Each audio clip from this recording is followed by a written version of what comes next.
Well, what's happening, and welcome back for episode 10 of Talking Tactics. I haven't done a video in a while, but what a fight to come back for this weekend. UFC 284, Islam Makhachev taking on Alexander Volkanovski. So we've got the best of the best taking on the best of the best, champion versus champion. Volkanovski moving up from featherweight to try and capture the lightweight belt, but also putting his pound for pound number one on the line.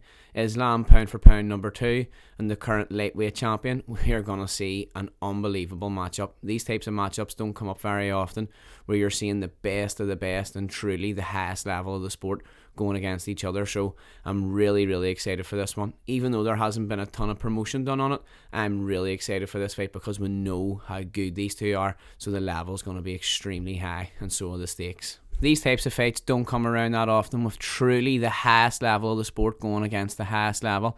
It's much more than to call this a striker versus grappler matchup, because both guys are so skilled in all areas of MMA that I believe no matter where this fight goes, it's going to be interesting. Yes, one guy is known for his wrestling, while the other one's known more for his striking. But like I said, they're both so well-rounded in all areas of their game that this is not going to be an easy fight for either guy, no matter where the fight goes. So we'll just get stuck into this breakdown here, and we'll pull up the tail of the tape. We've got Islam Makhachev with a record of 23-1 against Volkanovski with 25-1. So both guys only ever had one loss on their record. Super high level. Both 4-0 in their last four. Islam's on an 11-fight win streak, and I think Volkanovski's on something like a 21 win streak. So unbelievable. 5-10 for Makhachev against 5-6 for Volkanovski. Everyone's making such a big deal out of the height difference here, but I really don't think that the height difference is going to play as big a factor as the overall size difference. Makhachev's a big, strong, thick lightweight, so there is going to be a difference in size overall, but the height difference I don't believe is going to really come into much of a factor. 31 against 34, so similar in age, and Volko actually has the 1-inch reach advantage, so 70.5 for Makhachev and 71.5 for Volkanovski. He's had the reach advantage in a lot of his fights against Max Holloway, even though he was taller, and he actually uses his range very well. He has such a great style, but we're going to get into that very soon. Southpaw stance for Makhachev and orthodox stance for Volkanovski, although he will switch from time to time. He'll mix it up and go southpaw sometimes too, where Makhachev's just going to stick southpaw. This is going to play a factor, I believe, in the fight, and we'll get into that a little bit here soon too. So we're going to start with the challenger, Alexander Volkanovski. Moving up in weight, I don't think that this is going to be a massive factor. He used to be huge when he was a rugby player, and he's fought at heavier weights before. I don't think he's packed on a lot of weight for this fight, which could then potentially make him tired. I just think he has less weight to lose for the weight cut, which could end up giving him more energy and allow him to train with more calories. So you never know, he could come in here looking better, bigger, faster and stronger. So I don't think that the weight is going to be a massive issue, although Islam is a lot bigger than him, and being on top of him for a long period is sure to zap your energy, but I don't think it's going to play into that much of a factor that people may be saying. We know how much of a high-level striker Volkanovski is. His striking is so refined. He sets things up very well with his kicks, with his feints, with his footwork. He uses the leg kicks well, and he'll mix up inside and outside. He uses his hands very well and feints with his hands very well too to close the distance. He fights with a great rhythm too, and he breaks that rhythm all the time, which just makes it very hard for him to read and very hard for to know when he's going to come in and when it's going to be a light shot, when it's going to be a setup, or when he's going to explode on you with more power. His striking is really high level. He's very sound defensively. Some of his best shots would be his jab and then his overhand. He feints his overhand to line up his jab, and then he'll shoot that overhand over the top with it very quickly. And these are shots that he'll have to use against Islam to try and put Islam on the back foot and to try and impose his game. I think a lot of the people go wrong whenever they're fighting this Dagestani style and think that they're going to skirt the cage and stay away from them all night, whenever that's not the case, and eventually they're going to catch up to you and take you down. So I believe that it might be best for him to try and impose his game and try and get Islam to go on the back foot a little bit more, but he'll need to be careful that he doesn't overextend with his shots, because that'd be the quickest way to get him taken down. He's such a strong, athletic and competitive guy. I really think it is going to be hard for Islam just to take him down easily and hold him down. I think he's going to be able to scramble up well, use his scrambles and get back to his feet. I do think that it's a different style compared to Oliveira, where there was more of a submission threat there. There's not going to be so much of the submission threat from Volk, and I think that if he is taken down, he's not going to want to play guard or play anything like that. He's going to want to try and get back to his feet, create scrambles, and get back against the cage, claim himself back up, and get back to the feet. He just needs to be very careful when he's doing this, that he doesn't expose his neck or doesn't expose the back or even expose limbs as well. The thing is, we have seen Volkanovski taken down. He was taken down by the same takedown, I think 3 or 4 times, by Chad Mendes. And although Chad Mendes is an unbelievable wrestler, he is still a lot smaller than Islam and a different wrestling style. But it was a very nice single leg he was able to take him down with, and he used it 3 or 4 times to get him down. Although yes, Volk was able to scramble back up to his feet, it did show that there was a weakness there, and that he was able to be exposed with that takedown 3 or 4 times. As I've mentioned too, he has excellent cardio. He can go all day. Although he has never fought anyone like Islam who's going to bring that style, and he'll have to, defend takedowns and get himself back to the feet. Be careful, have someone hanging on him and hanging on to his waist all night. That could be a lot more tiring than when you watch him fight in his previous fights. They're obviously a lot more striking based, and because he's leading the dance and setting the rhythm, it's not really pressing his cardio too much, which would be making him overly tired, because he's the one setting the rhythm. Whereas in this fight, if he's having to fight the Islam's rhythm or fight in a style that he's not used to, i.e. getting back to his feet, it could make him a little bit more tired. But he does have an excellent gas tank, but he's going to need it. One thing that's quite interesting that I've noticed from watching tape on Volk is that he'll kick a lot less when his opponents are going southpaw.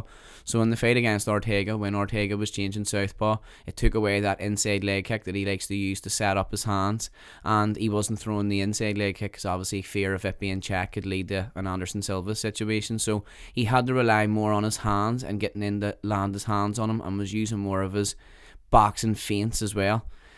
When he was trying to go to the legs and go to the outside leg, Ortega was actually able to land successfully with some straight shots, ended up cutting him under the eye with a jab when he went for an outside leg. And that mad sequence where Ortega ended up on top of him going for the guillotine actually came from an outside leg kick attempt, and Ortega caught it, landed the left hand and took him down, and that led to then that insane guillotine attempt where Volk was able to survive and get out. So we know he's tough and we know he can survive these situations, but we have also seen him in these situations too, and I believe that he's going to have to be very careful against Islam, if he gets on top of you, it's a completely different style to Ortega. Yes, who's looking submissions, but Islam's looking that heavy top pressure, then submissions, or letting the ground and pound go. So it is quite interesting that he doesn't kick as much in southpaw, and if he's going against a southpaw wrestler with that Dagestani style, he'll probably kick even less for fear of the kick being caught and taken down, like Islam done against Dan Hooker. So I do think that he's going to be relying more on his boxing to land hands on Islam, but again, that could be dangerous too, because that means getting closer, which makes it easier to be grabbed, or if he overcommits on shots like he did a little bit against Chad Mendes, then he can get taken down when he's in there on the inside. But it is quite interesting to see how that he's going to play into this.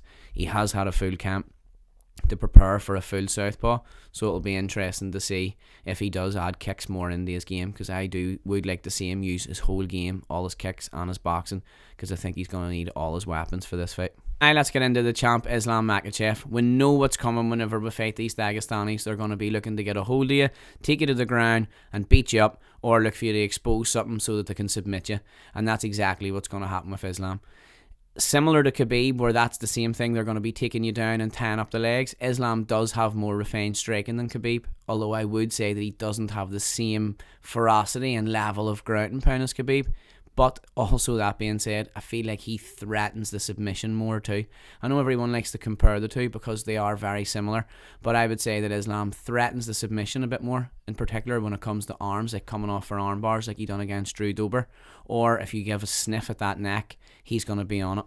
He has an unworldly squeeze, as you've seen when he got Drew Dober, when he got Oliveira. When he gets a hold of that neck in that head and arm position, or if he gets under your chin, it's most likely going to be game over. He has a serious squeeze built up from a lifetime of choking people and wrestling people. He has built up a serious strength. Just like Khabib, his plan is going to be to take you down, wrap up those legs, and then raid heavy on you with his hips. Once he gets those legs locked up and he gets the hips heavy into you, it frees up his hands to tie up your wrists, to keep a control of you, and to let go with the vicious ground and pound.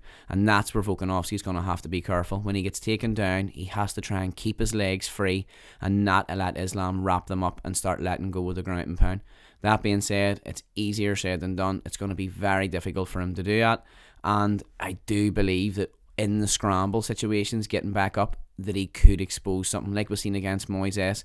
When you try to scramble up and expose the back, he was on the back in seconds, and his chokes and jiu-jitsu and chokes are so high level.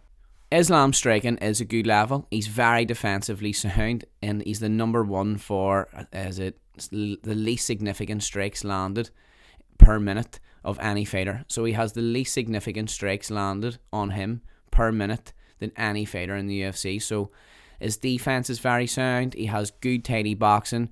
He likes to lead with his backhand when he goes forward, and he has good kicks as well. The only thing I would say is that he still has a bit of a tendency to lift that chin up and to dip his head a little bit whenever he's on the back foot, especially whenever he's on the back foot and he's moving away. He does have a bit of a tendency to dip to the left and just wing his lead hand, not really aiming it and just winging it and hoping it.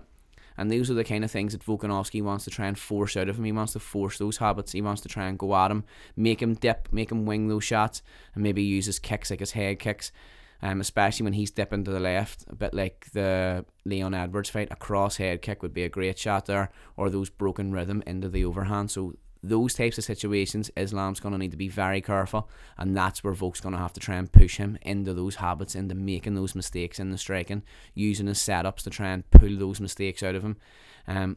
But again, that's going to be a very hard task.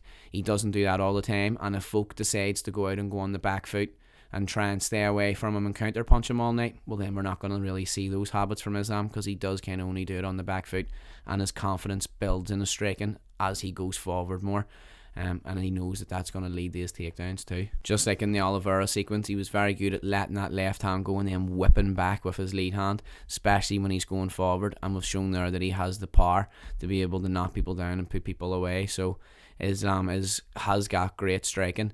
I don't think it's at the level of Volkanovski's, but I think with the southpaw and the style that he brings, I think that's going to negate a little bit of the striking advantage for Volkanovski, because it's going to take away some of his main setups, and then he also has that fear of the wrestling coming. So styles make fights, and I do believe that although Volkanovski does have better striking, the styles are going to negate that a little bit, and unfortunately Volkanovski's style doesn't really negate the grappling advantage for Islam. The Dagestanis are so good at when they take you down, at controlling the legs and climbing up you and keeping those legs wrapped up where you're not able to move, you can't free your knees, and you're stuck just basically on your side, and they're giving you a couple of choices: try to get up or defend punches. And usually with that heavy ground and pound, you have to take option B, defend punches, and hope that you're going to try and scramble back to your feet. But then again, when you try that opens up a lot of stuff for them for submissions too. So these types of techniques where he's dragging you down and controlling the legs is exactly what I think we're going to see from Islam. The thing about him is he has such a variable way of taking you down. He can shoot singles and doubles out in the open. When you defend those, he's either throwing you or tripping you. Like you seen against Drew Dober, he went for the single leg, it got defended, and he run him back the opposite way. When he tried the same one in the next round, Dober was able to defend it well, but then he just got pushed against the cage and then tripped. So you've got so much to worry about and so much to think about and so many different things to defend. And the way that Islam can chain that wrestling together and introduce those Sambo style takedowns with the throws and the trips too, it makes him so dangerous, and it gives you a lot of stuff to worry about. And like I said, the different styles between Volkanovski and Oliveira has that more submission threat. So when he's on the ground, he won't mind being there. You feel like he has that threat of submission and always has that chance of being able to use his high level jiu-jitsu, whereas Volk isn't going to rely on his jiu-jitsu as heavily. I believe that he's just going to be trying to get back to his feet. Even bringing in the likes of Craig Jones, it's only going to be really to work on escapes. Volkanovski's not going to want to play around on the ground. He knows his best route to victory is going to be on the feet and not on the ground, whereas Oliveira was maybe happy to play a little bit of both. We have seen people against Islam be able to get back to their feet. Oliveira was able to get back to his feet. Zarukian was able to give him a hard time constantly scrambling and getting back to his feet.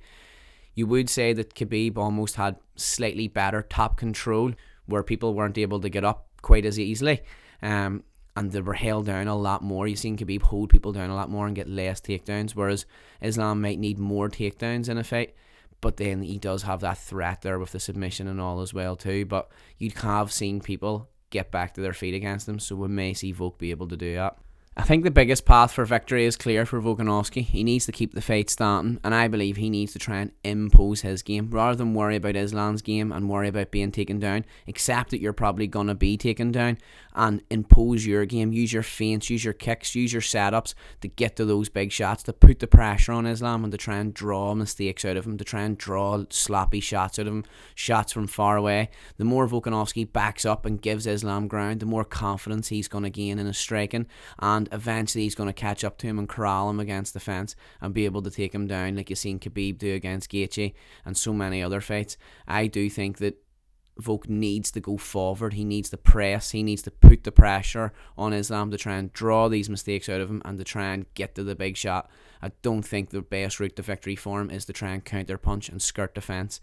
I believe that would end up just getting him to lose a decision where he's going to end up being on the back foot all night and still getting taken down anyway. He needs to try and go forward and win these rounds. He has great timing, and I've talked about the different shots that he could use as well. If he's forcing that dip out of Islam, he could go over with the right hand, he could throw the head kick. So hopefully he'll use shots like that, especially if Islam's on the back foot. When he's on the back foot too, it's going to make it much harder for him to shoot and get underneath him, as long as Volk doesn't overcommit on the shots. The thing about Volk too is that he's more of a volume break you down kind of guy. He doesn't have that one punch KO power, which if he had that, it would make this fight a lot more interesting, and in my opinion maybe a lot more even, because he would have that power to be able to shut Islam's lights out. It's not that he doesn't have the power to do that, it's just that we haven't really seen that from him in the past. He's more of a break you down and chip away at you with great cardio, great timing, and just being generally faster than you. He has obviously great speed, especially in his hands. So like I said, he is more of a volume fighter, and I don't see him being able to put Islam away with one shot. And then again, that could play into a factor. Is he gonna be able to get busy enough to break Islam down? The path to victory is a little bit clearer for Islam. It's going to be press him against the fence, put the pressure on him, take him to the floor, wrap up the legs, look for the submission, or look for the ground and pound. Not saying that Islam couldn't get it done on the feet. I just think Volk can take a shot. He's very defensively sound, and I think that he has good footwork and timing, that he's not going to leave himself in the pocket to be caught like the way Oliveira was. I think that he has enough striking to be able to stay safe, and I don't think that Islam has that real one-punch KO power, unbelievable striking to be able just to blast Volk in the striking department. So his path to victory is a lot more clear, where he's going to be just looking to impose his grappling and either sub him or get him out of there by ground and pound, TKO. We know that Islam has a gas tank forever as well, so he's going to be able to go all day and keep pushing those takedowns, keep pushing the pace. The only thing that I could see affecting his gas tank is if he gets the pressure put on him and the fight isn't necessarily going his way. Volk's able to get back to his feet, put the pressure on him on the feet, and maybe that might start to drain the cardio a little bit of Islam, but these guys can go all day. So we'll just pull up the style stats here and have a quick look into those. So with an average fight time of Islam for 9 minutes and 6 seconds, he's on a bit of a tear at the minute, getting a lot of finishes. Average fight time 16 minutes and 50 seconds for Volkanovski. As expected, a little bit higher there. He has way more 5-round experience than Islam. Islam's never done 5 rounds, where Volk's been there a few times. Wins by sub, 11 for Makhachev, 3 for Volkanovski. Again, showing that difference in styles. Wins by TKO, 4 for Makhachev and 12 for Volkanovski. 8 wins by decision for Makhachev and 9 for Alex. Neither guy have ever been submitted. Both guys have been TKO'd once, way earlier in their careers. Significant strikes per minute is only 2.37 for Islam against 6.79 for Volkanovski. So with the range and the different things that Volkanovski uses, his inside leg kicks, his jabs, he's very busy and fights with a high volume. So I'm not surprised to see that a little bit higher. But like I said, Islam is the number one for significant strike defense in the UFC by having the least landed on him per minute, which is very interesting. I know a lot of that's because he's taking people down. In terms of my official prediction, I'm going with Islam, and to be honest, as much as I would love to see Volk get it done, I think that this is a very tough ask for him. I don't think his wrestling is going to be enough to be able to hold Islam off for 25 minutes and getting back to his feet over and over again for 25 minutes is going to be tough. So I'm either going for Islam with a late finish by TKO or submission, or I think he might just win the decision. I'd see Volkanovski winning this fight more by stoppage. I don't really see him winning a decision. I think by the amount of times he's going to be spending defending takedowns and having to get back to his feet, that's going to allow Islam to rack up some rounds and rack up some points over a greater amount of time, where I think Volkanovski's going to have to push it and try and get him hurt and get him out of there. I don't think he's going to submit him. We'll have seen people get on Islam's neck, but not to the point where it's going to be close. Volkanovski will grab the neck sometimes, but I don't think his guillotines are going to be that sharp to be able to catch Islam. So I do think for Volk to get it done, he's going to have to push it in the striking. But in terms of the official prediction, I'm going Islam with a late finish. I'm going to say submission or decision. So that's us for another episode of Talking Tactics. I've really enjoyed being back doing this one. This was a great fight to break down. I love Volkanovski. He would be one of my favourite fighters, and I also love the style of Islam. I love that Dagestani pressure. I love the Sambo style with the trips and throws. I just think that this is one of the highest level fights that we've ever seen before, and I'm absolutely buzzing for it. So I'll definitely not be missing this one on Saturday. Let me know in the comments who you think's going to win and how they're going to take it. Don't forget to hit that like button if you've enjoyed today's video, and if you enjoy content like this, please subscribe because it really helps me out, and I'll see you next time. Thank you.